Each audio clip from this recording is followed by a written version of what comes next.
diberikan kepadanya. Nah, apa di antara jenis kasih sayang yang Allah berikan kepada seorang hamba yang mau taubat?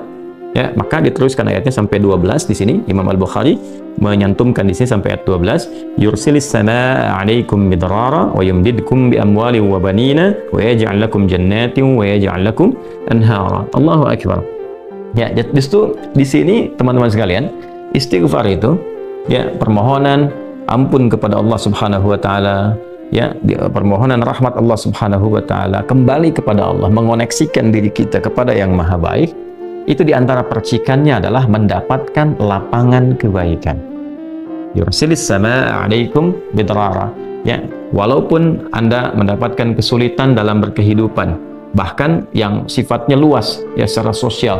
Kalaupun tanahnya gersang, ya, kalaupun kemarau berkepanjangan, itu ternyata dengan satu daerah itu, satu desa itu, satu wilayah itu mengoneksikan diri mereka kepada Allah, beristighfar. Ini faedahnya istighfar. Dengan beristighfar kepada Allah, taubat dari maksiat, ternyata bisa mendatangkan rahmat bukan hanya untuk pribadinya, untuk satu wilayah. Ya, ini pelajaran dari Quran. Ya, Allah akan memberikan kesan begini, jangankan bagi setiap personalnya, setiap orangnya, ya kan? Ada masalah sekampung pun, contohnya kekeringan misalnya, contohnya kemarau, lalu sekampung itu, ya, atau ada orang-orang soleh di situ yang membiasakan taubat kepada Allah, istighfar kepada Allah, mengoneksikan dirinya kepada Allah, ya kan? Itu luar biasa, percikan rahmat Allah. Ya, apa diantaranya? Yursilis sama ya 'alaikum midrara. Allah memerintahkan kepada langit itu untuk menurunkan hujan. Ya, dengan curah yang memberikan maslahat. Kemudian wa yumdidkum bi amwalin wa banina. Ya, lantas kemudian melapangkan kepada engkau urusan hartamu. Ya, bahkan memberkahi engkau dengan keturunan-keturunan yang baik. Jadi Masya Allah, ya, orang tua yang rajin istighfar, suami yang rajin istighfar, itu ternyata bukan sekedar menjadikan ia mendapatkan penerimaan taubat. Dia berhenti dari perbuatan maksiat, usaha-usaha yang tidak baik, dagang yang tidak benar, dengan perbuatan curang, ya, perbuatan menipu, perbuatan-perbuatan yang tidak elok, korupsi, jauhi potensi itu. Disogok dia hindari, diajak korupsi dia jauhi dan sebagainya. Lalu konsisten pada kebaikan dan dia isi dengan istighfar. Astaghfirullahaladzim, astaghfirullahaladzim. Rabbana zalamna anfusana wa illam taghfir lana wa tarhamna lanakunanna minal khasirin. Dia konsisten pada kebaikan itu, wa yumdidkum bi amwal. Allah akan lapangkan dia pada harta-harta yang lebih berkah. Allahu akbar. Ya, jadi berikan kelapangan dulu pada dirinya, kemudian diberkahi hartanya. Jadi berapapun yang dia dapatkan, Allah berikan berkah padanya, sehingga dia merasakan kebahagiaan dengan harta itu.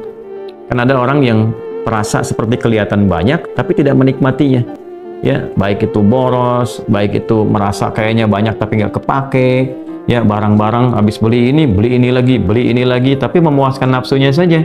Ya, temannya ngajak begini, dia harus terpaksa beli, kadang-kadang ngutang, atau mungkin dia dapatkan sesuatu tapi jalan-jalan yang haram, jalan yang salah. Dia tidak menikmatinya, dan ini yang paling bahaya. Ya, ini yang paling bahaya. Lawan lapang kan sempit. Jadi hartanya kayak banyak, tapi menyempitkan kehidupan rumah tangganya. Ya, hubungan suami istri jadi nggak enak, dengan anak jadi nggak nyaman. Itu ciri keberkahan biasanya. Ya, ciri keberkahan yang tidak didapatkan. Jadi kalau berkah itu dapat, walaupun terlihat kuantitasnya nggak sama dengan orang, dia 100 juta, ini 1 juta, tapi kenikmatannya luar biasa. Ya, di rumah ada kebahagiaan, hubungan menjadi nyaman, apa yang ditata itu bermanfaat, yang dimakan menjadi daging, dari daging itu terkonstruksi menjadi pengetahuan, jadi macam-macam, jadi energi, ya, energinya dipakai pada kebaikan. Sebaliknya yang terlihat seperti banyak, kayaknya banyak nih, ya, tapi tidak memberikan kebahagiaan. Di rumah nggak bahagia, tidak memberikan dampak energi positif, ke ibadah jadi malas. Ya, itu ciri pertama kalau harta kurang berkah itu, apalagi tidak berkah, itu pasti menurun kesolehannya, meningkat kesalahannya. Pasti itu. Ya, jadi mulai menurun nih, sholat mulai menurun, baca Quran mulai menurun. Nah, kesalahan mulai meningkat. Makan mulai salah, minum mulai salah. Yang tadinya minum yang baik-baik, sekarang minum yang tidak baik dan sebagainya. Nanti kalau sudah begini, pasti hubungan di rumah tangganya pun nggak akan jadi baik gitu. Ya, dan itu akan terbawa dalam kesempitan. Nah, cara untuk mengatasi itu, ini balik ke Quran surah An-Nuh tadi, di ayat 10 sampai dengan ayat 12. Kalau kita menyadari kemudian itu salah, lantas ingin memperbaiki diri, kembali kepada Allah, perbaiki diri kita, ya, lalu mengingat Allah, menyesali apa yang telah dilakukan, berjanji untuk berbuat baik, itu tidak tanggung apa yang Allah jawab. Ya, kalaupun ada satu kelapangan yang tidak berkah tadi, diganti oleh Allah, dihilangkan yang kurang baiknya, dilapangkan dengan yang baik-baiknya. Lalu setelah itu dijaga keluarganya. Jadi memberikan kesan bahwa ada hubungan yang korelasi secara langsung antara harta dengan keluarga, dengan anak keturunan. Jadi hati-hati, saya ingatkan kepada para ayah, pada saya pribadi dan kita semua, jangan sampai membawa yang haram ke rumah. Sekali lagi, jangan sampai membawa yang haram ke rumah. Jadi kalau istri sudah memasak itu di dapur, menjadi makanan, dikonsumsi oleh anak-anak jadi daging, ya, dikonsumsi jadi daging nih, itu jadi karakter. Ya itu sudah fitrah, sudah umum begitu. Jadi kalau dia baik, akan membentuk kebaikan. Kalau nggak baik, akan merubah ya, pada keburukan. Kontrolnya susah di situ. Ya, sangat sulit sekali. Nah, caranya tadi kembali kepada Allah, tinggalkan yang kurang baik tadi, nanti Allah rubah. Ya, cara dia mendapatkan harta itu, walaupun awalnya terlihat nggak nyaman, karena kan merubah diri, mengeluarkan yang kotor dulu. Ya kalau terlalu banyak kotoran, mandi kan ya agak cukup pekat tuh mandinya, bersihkan lagi, terasa nggak seperti biasa. Tapi setelah dibersihkan semua jadi enak kan?